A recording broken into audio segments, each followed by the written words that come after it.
At 7 a.m. this morning, Friday, January 30th, 2026, the thing Donald Trump has feared more than any courtroom headline just happened, and it didn't arrive with a siren or a breaking news banner. It arrived the way real political danger always arrives, quietly, through the numbers, through the crosstabs, through the kind of shift that doesn't look dramatic until you realize it changes the map. Not an indictment, not a protest, not a trade fight, not even a media scandal.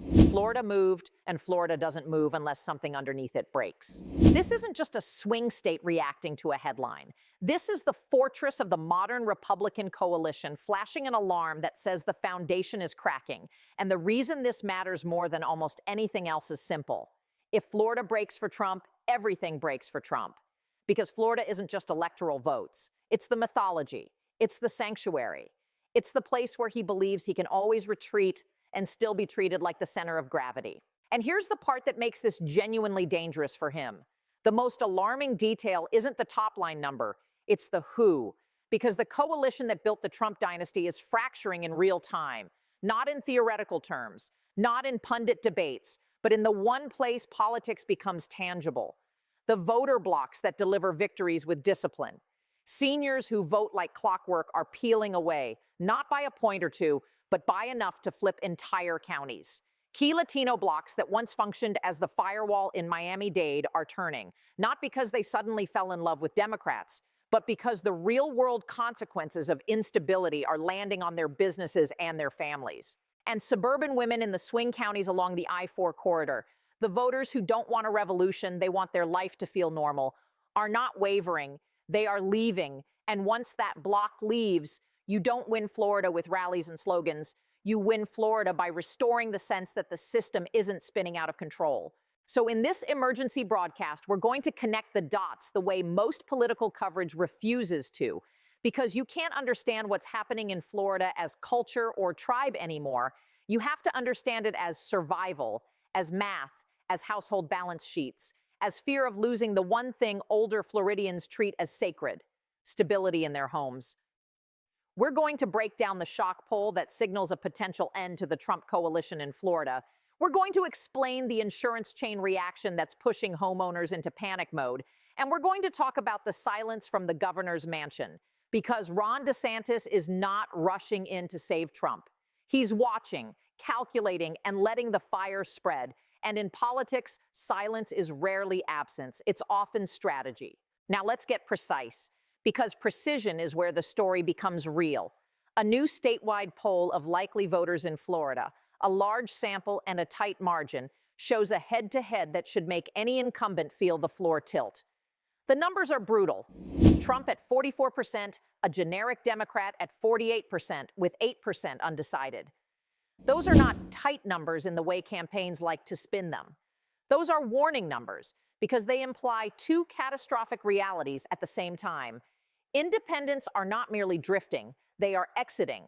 And soft Republicans, the voters who can tolerate chaos as long as their daily life stays stable, are no longer tolerating anything. When a president's generic opponent is beating him in his own adopted fortress, that's not a personality story. That's a structural story. And once you open the crosstabs, you see the real earthquake. Start with the bloc that decides Florida elections more reliably than almost any demographic force in the country, voters 65 and up. In Florida, seniors don't just vote. They vote in storms, they vote in heat, they vote when nobody else shows up. They are the metronome of statewide power. And in this poll, Trump's approval among them is down to 38%, which should terrify the RNC, because Republicans don't just prefer to win seniors, they depend on winning seniors. It is the difference between holding the state and getting washed out. The reason for the collapse isn't a sudden moral awakening or a viral clip. It's something much colder and more permanent. Fixed income meets rising costs, meets fear of losing the home. Seniors vote like accountants when their life becomes a spreadsheet, and right now their lives have become a spreadsheet. They track groceries, prescriptions, property taxes, and above all, in Florida, they track one number like it's a heartbeat: home insurance. Because when insurance breaks, the home breaks, and when the home breaks, the whole concept of retirement breaks. Now look at the suburban shift, because this is where elections get decided when a state is on the edge. The I-4 corridor, Orlando to Tampa, is where Florida elections go to live or die because it's commuters, parents, school districts, and households that don't want to join a political tribe. They want their environment to feel stable. In the poll, independent women in key suburban counties swing sharply left in a matter of days, and the deeper truth behind that shift is the psychology of disorder. Suburban voters don't respond to ideology the way activists do.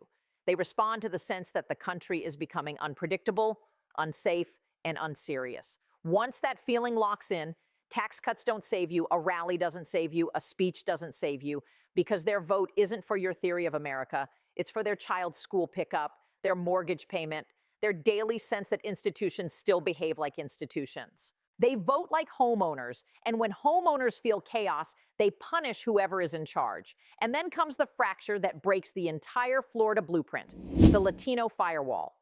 Trump's Florida strategy has leaned heavily on Cuban and Venezuelan voters in Miami-Dade and surrounding areas not as a nice bonus, but as a shield. The shield that lets you survive suburban losses and still win statewide. But in this poll, his support drops into the mid-40s with that same bloc. And that's not a small swing. That's a structural crack, because without a dominant margin there, a Republican path to victory statewide becomes brutally narrow. This is the kind of shift that doesn't just threaten Trump. It threatens every Republican down ballot who built their assumptions on the idea that Miami-Dade would always function as a fortress within the fortress. So why now? Why does Florida shift this week? Why does the temperature change all at once? Here's the answer, and it's the most important answer in the entire narrative. Florida voters are connecting their daily survival to the global economy, and that connection is being delivered straight to their mailboxes in the form of cancellations, non-renewals, rate hikes, and threats from banks. Insurance notices aren't commentary, they are reality. A viral clip can make you angry for a day. A cancellation notice can make you panic for a year. Florida's property insurance market has been fragile for years. Everyone knows it. But fragility becomes collapse when the invisible support system disappears, and that support system is reinsurance, insurance for insurance companies, the capital layer that allows Florida carriers to exist in a hurricane-exposed world without going bankrupt. In this scenario, the chain reaction is the nightmare version of modern economics. Global financial stress hits major reinsurance markets. Capital dries up. Reinsurers demand more collateral or they cancel coverage. Florida carriers can't post cash fast enough. Some go into receivership, and suddenly homeowners discover they're exposed not in some theoretical sense, but in a bank sense. Because if you lose insurance, your bank doesn't shrug. Your bank force places a policy, and force-placed policies can cost 2, 3, sometimes 4 times more than normal coverage. That's where this goes from political story to personal disaster. Because now you're not talking about premiums rising by a few $100s. You're talking about monthly escrow payments jumping so high, they destroy retirement budgets overnight. It's not tightening, it's collapse. And collapse is the kind of thing people never forgive an incumbent for. Because even if the president didn't cause the entire system, he becomes the symbol of the era that let it happen. And that's why this hits Trump's base like a hammer. Because Florida's most loyal Republican voters are heavily concentrated in the communities most exposed to insurance shocks. Coastal areas, aging housing stock, higher replacement values, condo-heavy markets, and retired homeowners who can't just work more hours to absorb a sudden $2,500 monthly increase. Which brings us to the second layer of this crisis. Condominiums. The quiet time bomb Florida has been sitting on for years. After the Surfside collapse, stricter safety rules, increased inspection requirements, and forced buildings to fund repairs properly instead of postponing them forever. That means special assessments, reserve funding, and major monthly fee spikes. And when you combine that with an insurance shock, you create the perfect storm.